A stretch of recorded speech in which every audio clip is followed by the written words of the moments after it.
Как завоевать мужчину? Как сделать так, чтобы мужчина вам уделял внимание, чтобы ему было с вами интересно?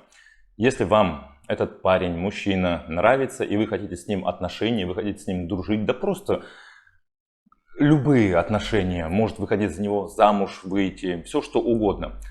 И вот это видео про это. И тут не будет в этом видео, как варить зелье, как его приворожить, какие ритуалы нужно использовать. Нет, это видео про чистую психологию, про взаимодействие между людьми, между мужчиной и женщиной, между парнем и девушкой. Вот давайте начну. Самая первая рекомендация, всего будет 5 пунктов, это быть честной.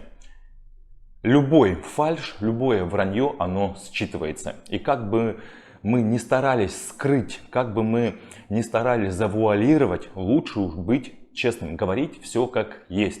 Не пытаться показывать лучшую версию себя, не преувеличивать, ни в коем случае не врать, опять же, а быть максимально честной и открытой. Вот эта вот ценность, она очень важна для взаимоотношений. И мужчина, опять же, это сразу же видит, это сразу же считывает.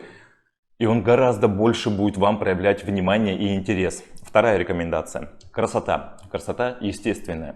Что я имею в виду? Под словом красота, это естественно выглядеть хорошо и опрятно, не приходить на первые свидания в какую там попало одежде, там, с непонятным макияжем и так далее.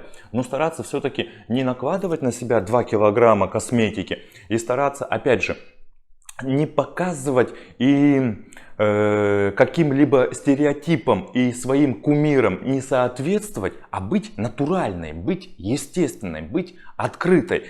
Это касается и красоты, и физического тела, и макияжа, и все, что с этим связано, и с образом в том числе. Потому что если вы придете на первое свидание, либо даже не первое свидание, когда вы с ним уже встречаетесь, возможно, большое количество времени, и вы постоянно будете не собой, вы постоянно будете неестественной, это опять же все считывается. Сближает людей естественность, красота, свобода, честность. Дальше, третья рекомендация. Проявлять интересы к его увлечениям. Спрашивать, что ему нравится. Люди готовы рассказывать о себе часами, если их спросить, допустим, конкретный пример. Вась, а расскажи про твои увлечения. Что тебе нравится в жизни, какие у тебя хобби. И он готов об этом рассказывать большое количество времени. Он будет делиться, он будет проявлять к этому интерес, он будет рассказывать свой опыт, а вы его спрашиваете об этом, потому что нам, опять же, по психологии, по нашей эволюции, нам это резонирует, когда мы рассказываем сами про себя, особенно о наших увлечениях. И вы проявляете интерес. Не делайте так, что, допустим, там парень увлекается IT, парень увлекается, не знаю, фотографированием, а вы такие, не, все, ерунда какая-то, даже не рассказывай. Пусть он об этом расскажет, пусть он проявит свои чувства, эмоции. Вы посмотрите, какой он настоящий, вы посмотрите на его жизненную энергию. Это очень вам поможет при дальнейших взаимоотношениях. Следующий пункт. Хвалите его.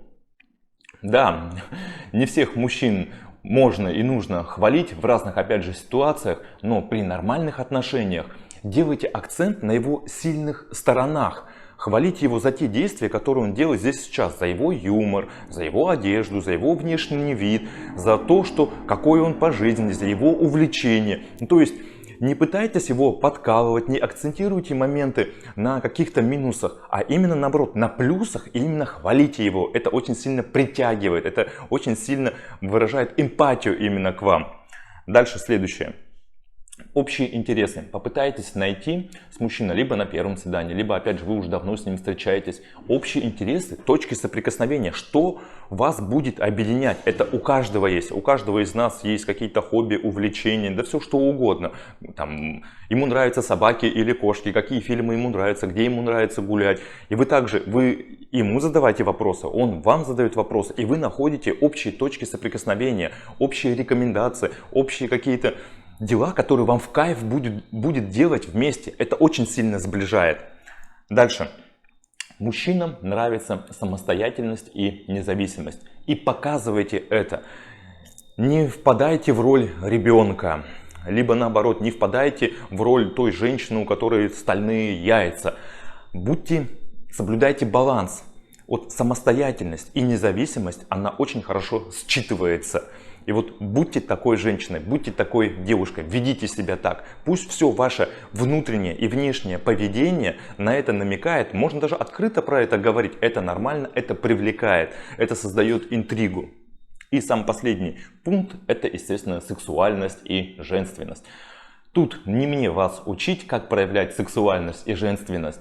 Но если вы начнете грамотно этим пользоваться, своей женственностью, своей сексуальностью, то мужчина свое внимание, свою любовь, свою заботу, он будет гораздо больше вам ее проявлять. Он гораздо ближе к вам будет. Создавайте эту интригу, создавайте, пользуйтесь то, что у вас есть по природе. Сексуальность и женственность.